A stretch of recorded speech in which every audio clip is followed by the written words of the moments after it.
हमारे जीवन का एक वृक्ष है, tree, the tree of our life. उस ट्री ऑफ आवर लाइफ में क्या क्या आता है? हमारी फैमिली, हमारे वर्क, हमारे रिलेशनशिप्स, हमारी सोशल वर्क, हमारे रिलेटिव्स, हमारे फ्रेंड्स, हमारी जिम्मेवारियां, हमारा देश, हमारा विश्व। It's the tree of our life. What is the seed of our life? इस ट्री का सीड कहाँ है? सीड कहाँ है? ये ट्री है, सीड कहाँ है उस ट्री का? वो सीड यहाँ है। क्यों? हमारी एवरी थॉट, ये हर एक अपने अंदर फिक्स करना, क्योंकि सारा दिन यूज करना है। The power of my every thought, हमारे हर संकल्प, हर सोच की शक्ति कितनी है। एवरी थॉट आई क्रिएट, सबसे पहले असर कहाँ होता है? I feel that way. जिस क्वालिटी की हमारी थॉट होगी, उस क्वालिटी की हमारी फीलिंग होगी। अगर मैंने थॉट क्रिएट की वंडरफुल पर्सन, मुझे अच्छा लगता है। जैसे ही मैंने थॉट क्रिएट की इरिटेटिंग पर्सन, अंदर अच्छी फीलिंग नहीं आने वाली है। तो किसी भी दिन अगर आपको लगे I am feeling low, check करना है कौन सी थॉट्स क्रिएट कर रहे थे। सेकंड, तो मेरी थॉट का असर फीलिंग। सेकंड, कहाँ असर पड़ता है? यहाँ है ना? तो यहाँ का सबसे पहला असर यहाँ, फिर उसके बाद यहाँ से एनर्जी कहाँ जाएगी? यहाँ से एनर्जी कहाँ जाएगी? नेक्स्ट, मेडिकल साइंस, डॉक्टर्स सिद्ध करके बताते हैं कि यहाँ की हर एनर्जी, मतलब हर थॉट जो हम क्रिएट कर रहे हैं, वो एनर्जी हमारे बॉडी के हर सेल में जाती है। तो मैंने इनके बारे में सोचा कि वेरी इरिटेटिंग पर्सन, लेकिन किसकी हेल्थ को वो एनर्जी मिली? किसकी हेल्थ को वो एनर्जी मिली? अब सारा दिन में देखो कितने लोगों के लिए थॉट क्रिएट कर लेते हो, very this, very this, very this, और अपने आप को कहो सोचा तो उनके बारे में था। असर किस पे हुआ? असर किस पे हुआ? असर अपने शरीर पर हो गया, दूसरों की वजह से अपना नुकसान। फिर कह रहे हैं यहाँ दर्द हो रहा है, यहाँ दर्द हो रहा है, यहाँ दर्द हो रहा है। डॉक्टर बोलते हैं कुछ नहीं है, एमआरआई में कुछ नहीं है। नहीं नहीं डॉक्टर साहब, ऐसे कैसे? दर्द हो रहा है, दर्द हो रहा है। वो दर्द जो है वो एमआरआई में दिखने ही नहीं वाला है, क्योंकि वो यहाँ का दर्द है, यहाँ का दर्द है। फिर अगर हार्ट में ब्लॉकेज हुई, बॉडी में कोई ट्यूमर हुआ, हम जाते हैं, डॉक्टर साहब उसको निकाल देते हैं, लेकिन डॉक्टर साहब कहते हैं ध्यान रखना, फिर से हो गया तो फिर से मिलना पड़ेगा।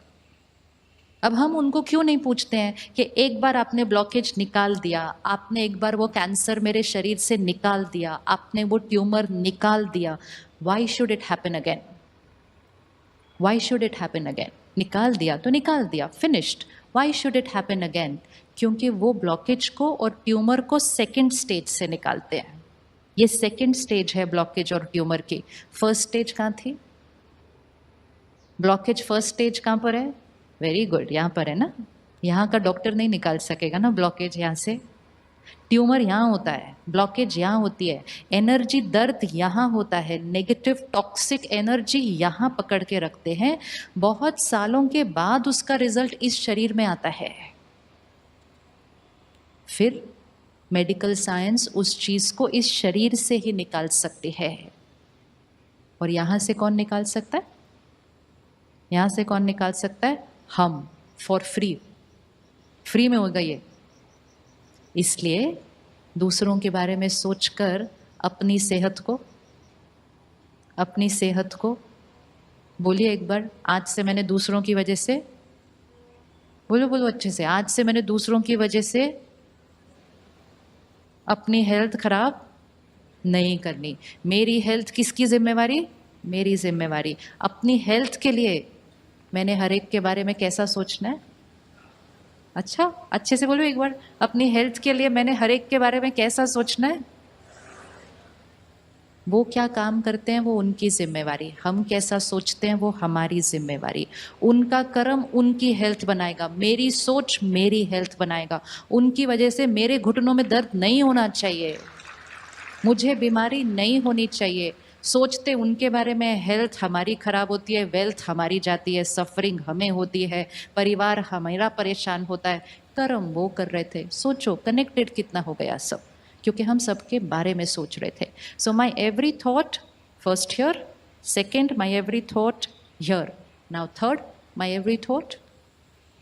My every thought reaches the person about whom we are thinking. हम में से बहुतों ने ये एक्सपीरियंस किया होगा, आपने किसी को याद किया, उन्होंने भी आपको उसी टाइम याद किया. किस किस का एक्सपीरियंस है ये? आपके मन पे बात थी, उन्होंने बोल दी. हम कहते हैं अरे आपको कैसे पता चला? मैं ये पूछने वाला था. क्योंकि बोल में बात बाद में आती है, मैसेज SMS पे भी बात बाद में आती है. सबसे पहले बात कहाँ से कहाँ पहुँच जाती है? यहाँ से यहाँ. और जब यहाँ से यहाँ पहुँचनी होती है, वो चाहे देश दूसरा हो, दूर कितना हो, यहाँ से यहाँ पहुँचने में कितना टाइम लगेगा? तो कम्युनिकेशन वर्ड्स में बहुत देर से होता है.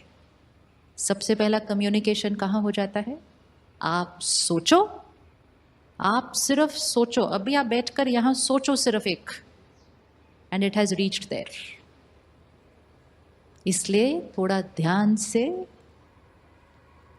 से सोचना चाहिए. बचपन से हमें सिखाया सोच कर बोलो. बोलते थे ना पेरेंट्स, सोच कर बोला करो, सोच कर काम किया करो. ज्ञान हमें सिखाता है सोच कर सोचा करो कि ये बात सोचने लायक भी है या नहीं है. बोल तो बहुत सेकेंडरी हो गया, कर्म तो बहुत ही बाद में लेट हो गया. सोच, थॉट क्रिएट की, द इफेक्ट हैज हैपेंड.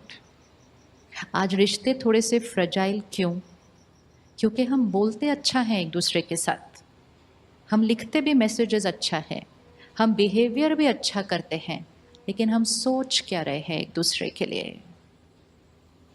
अगर किसी को भी अपने रिश्ते की क्वालिटी को चेंज करना है ना, चाहे कितनी भी कॉन्फ्लिक्ट आई हो, कितनी भी गांठ पड़ी हो आपके रिश्ते के अंदर, अगर आपको अपने रिश्ते को चेंज करना है, सिर्फ अपनी सोच को चेंज करना शुरू कर दो, रिश्ता चेंज हो जाएगा. सपोज मेरा ये बहन के साथ बहुत अच्छा रिश्ता है, ब्यूटीफुल रिलेशनशिप. ये रिलेशनशिप बहन बहन का हो सकता है, ये रिलेशनशिप पेरेंट चाइल्ड हो सकता है, ये रिलेशनशिप हस्बैंड वाइफ हो सकता है, ये रिलेशनशिप ऑफिस में दो लोग हो सकते हैं जो काम कर रहे हैं. सब कुछ बहुत अच्छा चल रहा है. किसी कारण से, चाहे मेरी अपनी इनसिक्योरिटी, चाहे मेरा मूड खराब है, चाहे मेरे घर की कोई प्रॉब्लम है, मैंने थोड़ा सा नेगेटिव सोचना शुरू किया. इसने ऐसा क्यों किया, इसने ऐसा क्यों किया, इनको ऐसा नहीं करना चाहिए था. सिर्फ सोचा, मैंने बोला नहीं उनको कुछ भी. I only started thinking, little critical, little judgmental, little irritating. मेरी वाइब्रेशन यहाँ से यहाँ जाने शुरू हो गई. जब मेरी वाइब्रेशन यहाँ से वहाँ जानी शुरू होगी, अननोइंगली, क्योंकि वो एनर्जी रिसीव कर रहे हैं, तो वो भी वैसी वाली थॉट क्रिएट करना शुरू कर देगी. इसने ऐसा क्यों किया, आज इसने ऐसा क्यों बोला, आज ये क्यों हुआ. Because the energy I throw out to her is the energy she will absorb, and that's the energy she will start creating. Then that energy will start coming to me. मैं पहले से ही थोड़ा नेगेटिव सोच रही थी, अब थोड़ा सा नेगेटिव और उधर से आ गया, तो फिर मेरा थॉट प्रोसेस क्या हो जाएगा, थोड़ा और नेगेटिव हो जाएगा. फिर गया, फिर आया, फिर गया, फिर आया. फिर एक दिन वो सिर्फ थॉट लेवल पे नहीं रहा, वो कभी कभी फिर कौन से लेवल पर आ जाता है, फिर कोई बात हुई और किसी ने एक वर्ड कह दिया, फिर तो वो एक वर्ड का रिजल्ट क्या होता है, एंड फिर हम कहेंगे रिश्तों में कॉन्फ्लिक्ट, गांठ आ गई. वो रिश्ते क्लोजेस्ट रिश्ते हो सकते हैं, क्लोजेस्ट, लेकिन उसमें गांठ आ जाती है. नॉट इम्पोर्टेंट ये है, गांठ आ गई में कोई प्रॉब्लम नहीं है. अब गांठ आ चुकी है, अब इसके और इसके मेरे रिश्ते में बहुत बहुत बहुत सॉलिड गांठ है. अब क्या कर सकते हैं इस गांठ को खोलने के लिए? गांठ को ख़त्म करना है तो कैसे करना पड़ेगा? अब उसको हमें कौन सी वाइब्रेशन भेजनी है? प्योर. अब सिर्फ ये बताइएगा कि दोनों में से मुझे भेजनी है वो पॉजिटिव, उसने भेजनी है वो पॉजिटिव, या दोनों को भेजनी पड़ेगी? What is the solution? अच्छा, कौन कौन सोचता है मुझे भेजनी है? अच्छा, कौन कौन सोचता है उनको भेजनी है? हाँ, ये क्या हुआ? मेरी साइड पे सबने हाथ उठाया, वो बहन की साइड पे किसी ने भी हाथ नहीं उठाया। अच्छा, और कौन कौन को लगता है दोनों को भेजनी है? इक्वेशन चेक करते हैं। मैंने नेगेटिव भेजा, उसने अब्जॉर्ब किया, नेगेटिव भेजा, मैंने अब्जॉर्ब किया, फिर नेगेटिव भेजा, बीच में एक गांठ आ गई। गांठ कैसे बनी? दोनों में से एक ने नेगेटिव भेजा, उसका रिजल्ट गांठ है। गांठ डिसॉल्व करने के लिए क्या चाहिए? प्योर पावरफुल पॉजिटिव एनर्जी, जिसको हम दुआएं कहते हैं। दोनों में से कितने लोगों को वो प्योर एनर्जी भेजने की जरूरत है ये गांठ को डिसॉल्व करने के लिए? गांठ बनाने के लिए किसने दी भेजी थी? एक ने। गांठ को डिसॉल्व करने के लिए कितने लोगों को भेजने की जरूरत है? एक। Very good. तो जिन्होंने भी हाथ उठाया कि दोनों को भेजने की जरूरत है, दोनों को भेजने की जरूरत नहीं है। नहीं तो हम वेट करते रहेंगे, बहन मैं तो रेडी हूं, जब आप रेडी हो तो बताएं। फिर हम वेट करते रहते हैं कि दोनों जब ठीक होंगे तब रिश्ता ठीक होगा। नो, तो वन ऑप्शन इज ओवर कि दोनों को पॉजिटिव एनर्जी भेजने की जरूरत नहीं है। अब दोनों में से एक ने नेगेटिव भेजा था, मैंने भेजा था, तो गांठ बन गई। अब दोनों में से एक को पॉजिटिव भेजना है तो गांठ खुल जाएगी। तो वो दोनों में से एक कौन होना चाहिए? वो या मैं? नहीं, हम दोनों के बीच में बताओ, मैं या वो?